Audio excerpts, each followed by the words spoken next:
Hi, everybody. Welcome back to Old Time Rock and Roll. I'm your host, David Tear, where I feature a different rock and roll artist every day whose birthday it is today.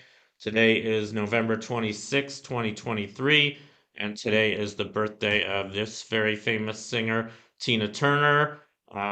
She was born on this day in 1939, and she got her start in 1956 with a guy on the left here, Ike Turner.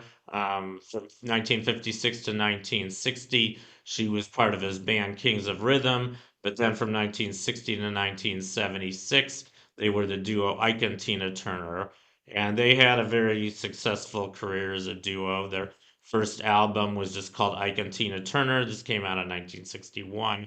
This had the hits of Fool in Love and It's Gonna Work Out Fine. And then in 67, they had this album called River Deep Mountain High, which had the title track um, written by Phil Spector, written and produced by him as well. Yeah, I think it's a really excellent song. It wasn't a big hit for them. I think there was a bigger hit version by Diana Ross in the 70s, but I really prefer Ike and Tina's version of this song. I think it was one of the most underrated songs, I think, when it was released.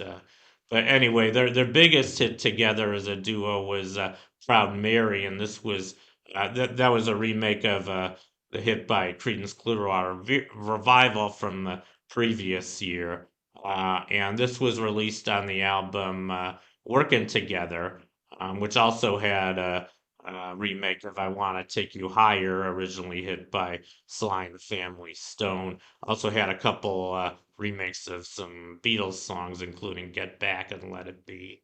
And their next big album was called Nutbush City Limits. This one came out in 1973, and it featured the title track on Nutbush City Limits, which was written by Tina, and it was about her hometown of Nutbush, Tennessee, where she grew up.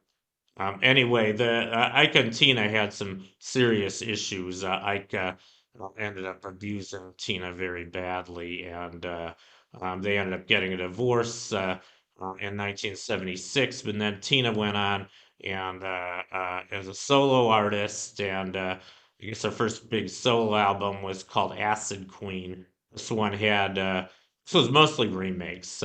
This had the song Acid Queen, which was used in the rock opera Tommy by The Who and written by Pete Townsend of The Who. I also had another song by The Who on it, I Can See for Miles, as well as a few other remakes. Anyway, her biggest album was this one. It was called Private Dancer. This one came out in 1984. And this one had her biggest hit of all of her career, What's Love Got to Do with It?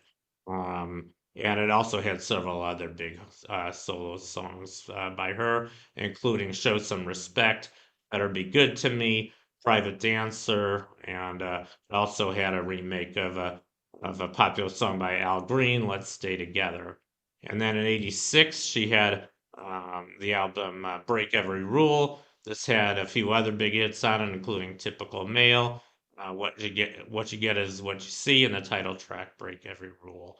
And one last thing I'd like to mention about Tina was there was a very popular biographical movie about Ike and Tina Turner that came out in 1993. It was called What's Love Got to Do with It?